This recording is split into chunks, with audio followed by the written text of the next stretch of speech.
Good evening.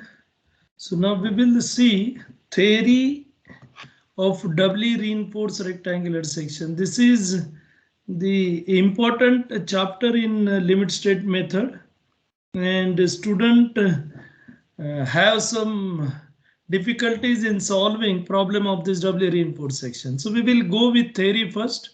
So we have doubly reinforced section. Name itself indicate doubly reinforced section means we have steel on both sides. So we have steel on both sides. So we should not say on both sides, steel on tension and compression side.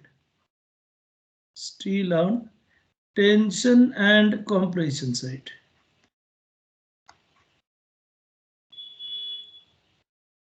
So when we have steel on both sides, then we are going to say that is doubly reinforced section. Now if we will go to strain diagram, already we have seen in limit state method we have strain diagram is linear and stress diagram in compression we have parabolic. So now these values we know we have till rectangular section we have 3/7 XU, after that parabola we have 4/7 XU, and we have 0.002 that will be strain at the junction of rectangle and parabola. So from stress diagram we have seen this stress strain diagram, and that stress block parameter also we have already seen. And this we have seen via geometry 0.0035 equal to upon XU equal to epsilon SC upon XU minus DC. Now you just see this. So we are going to consider here that is epsilon SC at the level of compression steel. So at the level of compression steel we have this is strain in compression steel. Strain in compression steel. And therefore we have these suffixes if we will see epsilon strain steel in compression. So strain in steel in compression is denoted by epsilon SC. And from geometry we can have, if we will consider this triangle, then we have this value as XU. And we have steel over here, this distance we have DC. And then this distance from there becomes XU minus DC, which already is shown in the diagram. And this is 0.0035. You can see here, these are mentioned over here.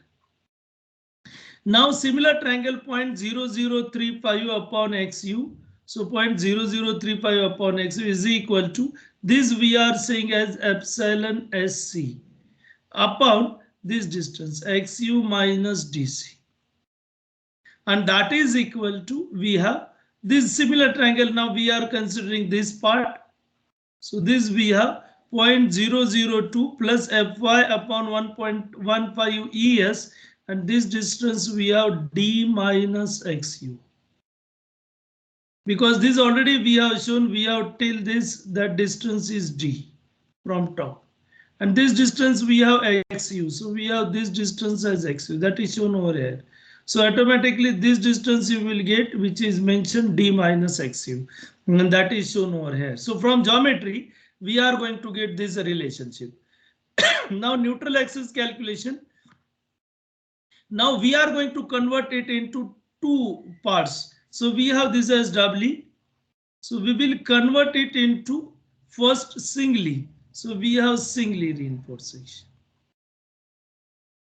So we have area of steel over here. So this, if I will mention it as AST, then we have part of this steel which will balance concrete. So part of steel will balance concrete, and part, so this we will say as CU1, and this we are going to say as TU1. And then second part we have, that is CU2, which is due to compression steel, and TU2 due to AST2. So we have this is AST1 and we have this is AST2, and we have AST that is equal to AST1 plus AST2.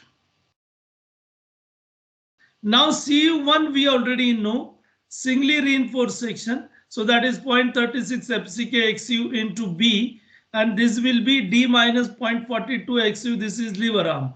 So for singly, our lever arm we already know, which is D minus 0.42 XU, and for reinforce, that is compression reinforcement force is balanced by tensile reinforcement force, that is AST2. And then in this case, we have lever arm as D minus DC. So we have two lever arms here. One which is to balance the concrete by AST1, and second to balance compression steel to tension steel. So two parts we are going to get. So Cu we will get Cu1 plus Cu2, and that is equal to Tu1 plus Tu2. So we can have this compression Cu is equal to tension Tu, because it is in equilibrium, and therefore Cu1 plus Cu2 is equal to Tu1 plus Tu2. Now Cu1 already we have due to concrete 0.36 FCK XU into B. This is compressive force. So this will be your Newton per mm, area of block, area of stress block, and B we have width, plus now FSC minus FCC, this is stress in compression steel. Now actually FSC is stress in compression steel into ASC, and now we have to minus this. Why we are going to minus it? Because when we are going to reinforce steel in concrete, this much area of concrete is removed, and that much force we have to deduct from this, and therefore we have FCC, that is stress in concrete in compression, and that is at level of compression steel into ASC.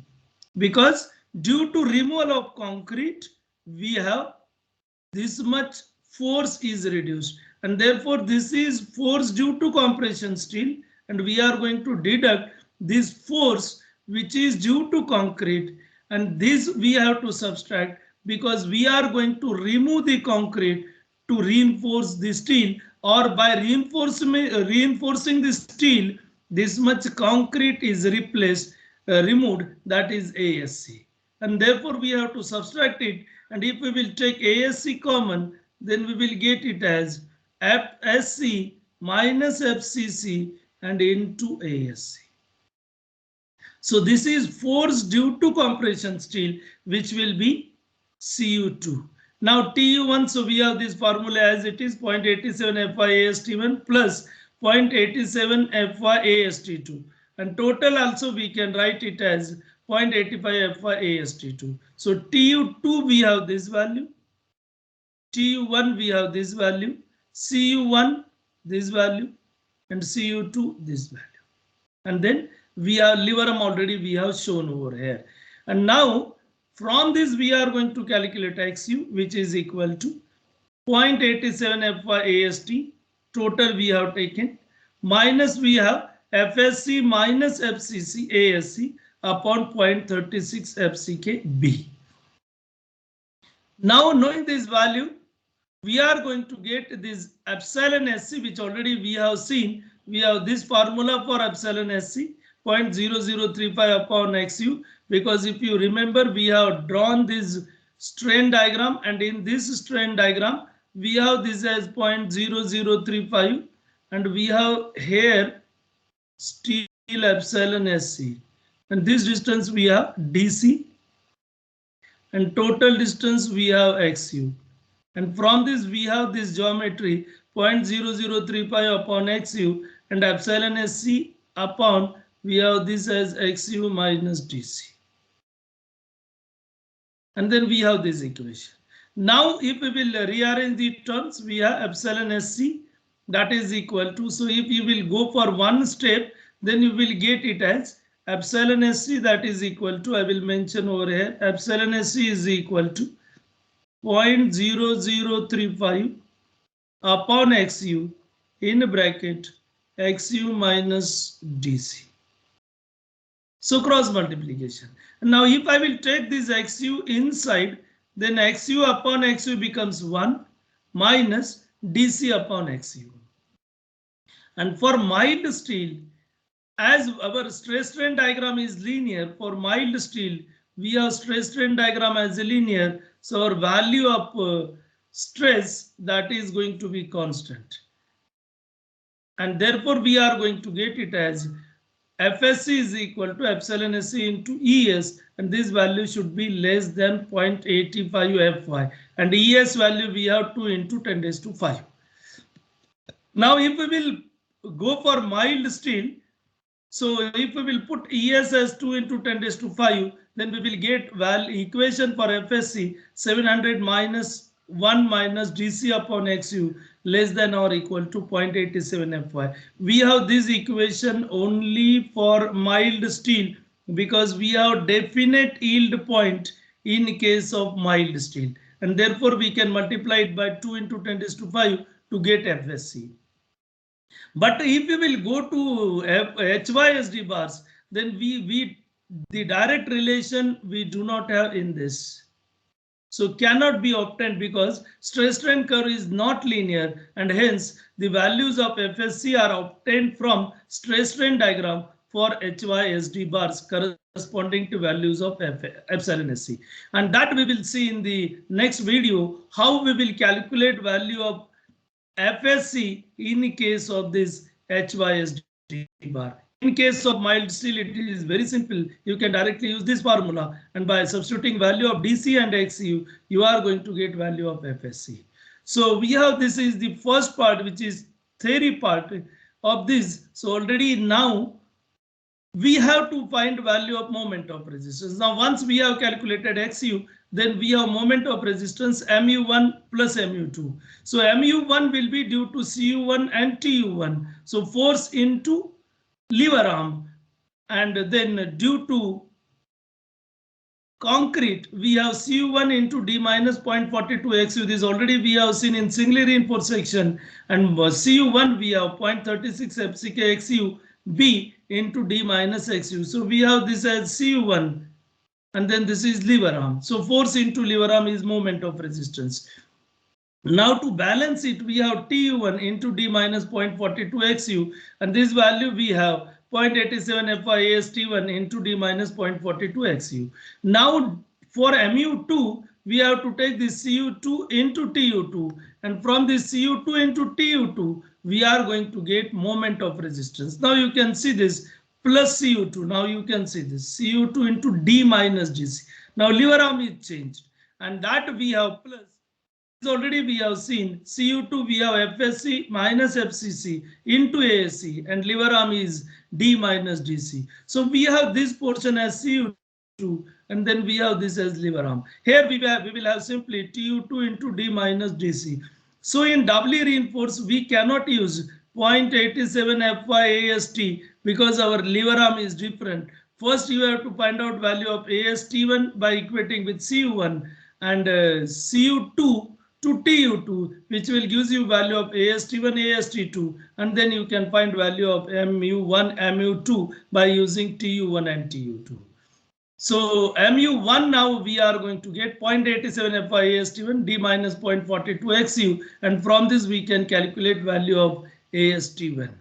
And AST1 we have mu1 upon 0.87 Fy AST1 into d minus 0.42 XU. We have just rearranged these terms.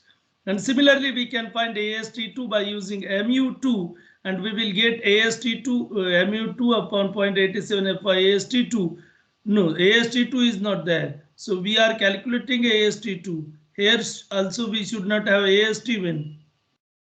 So we have this as AST1 mu1 upon 0.87 Fy d minus 0.42 XU, and AST2 mu2 upon 0.87 Fy d minus dc. Now we can have mu2. Now we are interested to find the value of ASC, that is area of steel in compression. So we have mu2 by using compression steel, and this is by using tension steel. AST2 we have already calculated over here. By using value of AST2, we are in position to calculate value of ASC. So you can go directly by AST2 or you can use MU2. So MU2 upon FSC minus FCC, ASC should not be there, into D minus DC. And from this we are going to get ASC. We can have, already have mentioned, we can have this another formula, that by using 0.87 FYAST2 divided by FSC minus FCC, because this lever arm gets cancelled and we will get value of ASC, that is 0.87 FYAST2 upon FSC minus ASC. So we have to go likewise theory part of this. Once we know this theory part, then we can solve problems of this very easily. So now we will stop here only. So thank you.